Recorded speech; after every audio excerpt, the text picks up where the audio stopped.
বাইরে থাকলেই হবে। হায় আল্লাহ, এ আমি কোন মহিলাকে বিয়ে করে এনেছি? আমি একজন মসজিদের ইমাম, সবাই আমাকে কত সম্মান করে, কিন্তু আমি এখন এই কুলাঙ্গার বইয়ের জন্য কোথাও গিয়ে শান্তি পাচ্ছি না। সবাই বলে, হুজুর আপনি বড় বড় বয়ান করছেন, অথচ আপনার নিজের বউকেই ঠিক করতে পারছেন না। সে ফেসবুক লাইভে এসে হাজার হাজার মানুষের সাথে আড্ডা দিচ্ছে। এভাবে চলতে থাকলে কি আর আমার মান সম্মান থাকবে? তোমার মান সম্মান ধুয়ে কি আমি পানি খাবো নাকি? সে আছে তার মান সম্মান বাঁচানো নিয়ে, এদিকে সে যে আমার মান সম্মান কমিয়ে দিচ্ছে। একদিন লাইভে না গেলে আমার ভিউয়ার্সরা তো আমাকে না পেয়ে পাগল হয়ে যাবে। এই শোনো তো, তুমি এখন তোমার এসব পাগল মার্কা কথা বন্ধ করো। তুমি থাকতে তানিয়াকে কেন রান্না করতে পাঠিয়েছো শুনি? দেখো তো, গরম পাতিল ধরে মেয়েটার হাতের কি অবস্থাটাই না হয়েছে। তাতে আমি কি করব? আজ থেকে আমি তোমাদের দুজনের জন্য রান্না করতে পারবো না। তোমাদের দুই বাপ মেয়ের যদি খেতেই হয় তাহলে নিজেরা রান্না করে খাবে।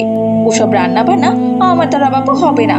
আমাকে সকালবেলা ইউটিউবে ভিডিও আপলোড দিতে হয়, দুপুরবেলা ফেসবুকে লাইভ করতে হয়, আর রাতের বেলা টিকটক ভিডিও করতে হয়।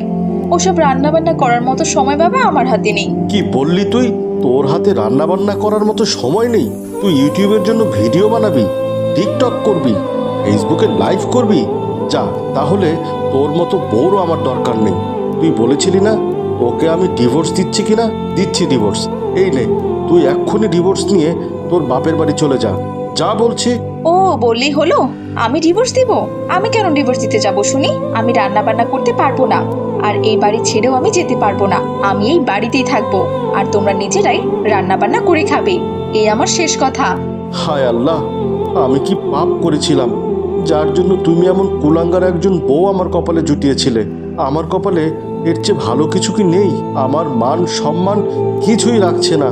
এই কুলাঙ্গারের হাত থেকে তুমি আমাকে হেফাজত করো আল্লাহ, আমাকে রক্ষা করো মারে।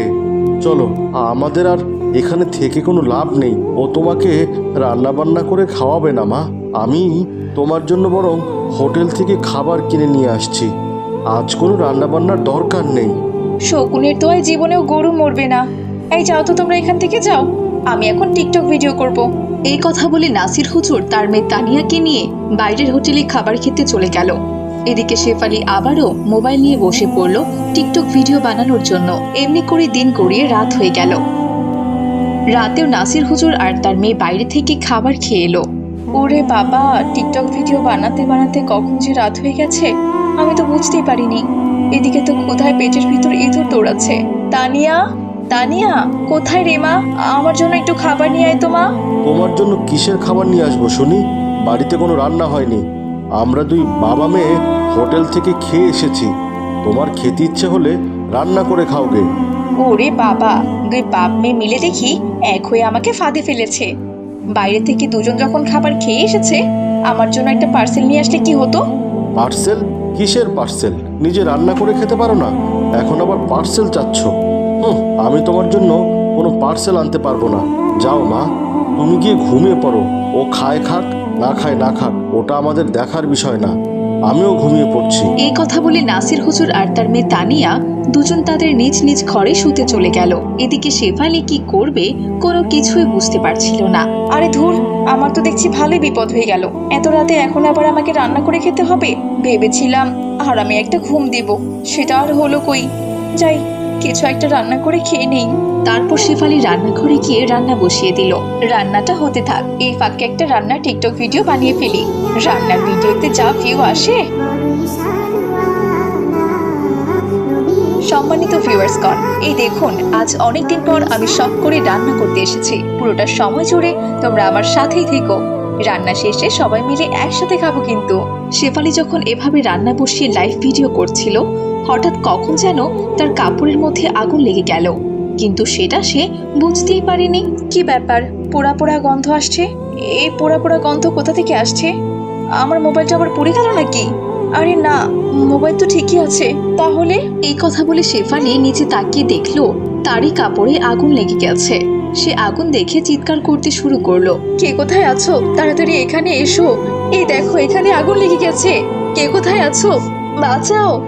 শেফালির এমন বাঁচাও বাঁচাও চিৎকার নাসির হুজুর আর তার মেয়ে তানিয়া শুনেও তারা সেখানে আসলো না। এটাও নিশ্চয়ই ওর কোনো ঢং হবে। বাঁচাও বাঁচাও বলে টিকটকে ভিডিও করছে। যা খুশি করুক, আমার ঘুম ধরছে, আমি বরং ঘুমাই। আস্তে আস্তে শেফালির পুরো শরীরে আগুন ছড়িয়ে পড়ল। আগুনে সে পুড়ে একেবারে ছারখার হয়ে গেল। সকালবেলা তানিয়া রান্নাঘরে এসে দেখে তার মা পুড়ে ছারখার হয়ে গেছে। নাসির হুজুর তখন ফজরের নামাজ পড়ে বাড়িতে এসেছে। বাবা, ও বাবা, ওই দেখো মা পুরে ছাই হয়ে গেছে। হায় আল্লাহ, এ কি সর্বনাশ হয়ে গেছে আমার। কাল তাহলে ওর গায়ে সত্যি সত্যি আগুন লেগেছিল। আমি কাল ওর সাথে রাগ করে আলাদা ঘরে শুয়েছিলাম। কতদিন বলেছি ওকে এসব টিকটক ভিডিও কল না করতে। আমি তো ভেবেছিলাম কাল রাতে চিৎকার করে টিকটকে ভিডিও বানাচ্ছিল, কিন্তু সত্যি সত্যি যে ওর গায়ে আগুন লেগে গিয়েছিল সেটা আমি কিছুতেই বুঝতে পারিনি। হায় আল্লাহ, এই টিকটক ভিডিওর কারণেই আমার কি সর্বনাশটাই না হয়ে গেল। তো বন্ধুরা, দেখলে তো, TikTok video, Facebook live, blogging video বর্তমানে এগুলো সমাজের একটা ব্যাধি হয়ে দাঁড়িয়েছে। এসবের কারণে সংসারে অশান্তি হচ্ছে, স্বামী স্ত্রীর মাঝে বিভেদ তৈরি হচ্ছে, ছেলে মেয়েদেরকে কেউ সময় দিচ্ছে না।